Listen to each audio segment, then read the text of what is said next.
Well, because GardenCAD has a trim command, you don't have to draw arcs all the time. You can, of course, draw circles. Let's pick this arc that we put in there and erase it, and we'll look at the circle commands. You have two options. You can draw a circle using the radius or the diameter.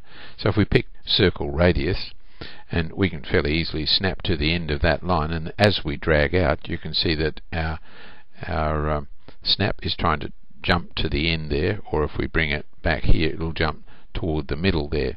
So we don't have to rely on those snaps. We can override them by simply typing in a radius, and you look carefully at the prompts. People tend not to look down there in the command area. It's asking us for the radius, so if we said 500 and then hit the enter key, the circle goes in at radius 500, even though it was trying to jump to that other end point. So you can override those settings which are trying to jump to geometry.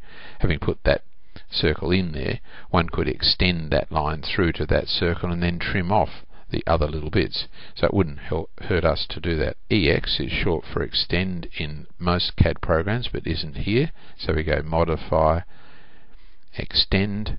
The boundary edge is the green circle. The object to extend is that one there. Then we go modify and trim. The cutting edge, we want to cut this piece of line out here, so the cutting edge is the green circle, and I've just picked the wrong one, hasn't I? I'm going to take off that line and leave the circle there. You could have reversed that around. So now we have a single line 500 millimeters long coming into that circle. I'll undo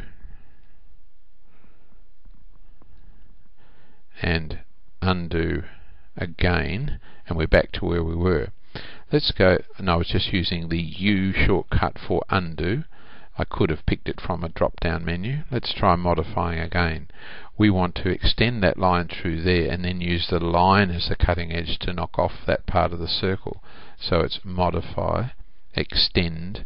This is the boundary edge. This is the line to extend. Now it's modify and trim. This becomes the cutting edge, and we take that entity off in that way. You notice I had to click around further to get it. So there's our arc running through there. We could then modify, trim again with this as the cutting edge and take that entity away. Now we have an interesting little bit of design work, but can you see that everything is controllable? So I've introduced some editing commands at the same time, and we'll come back to those in the editing module, but it doesn't hurt to see them here.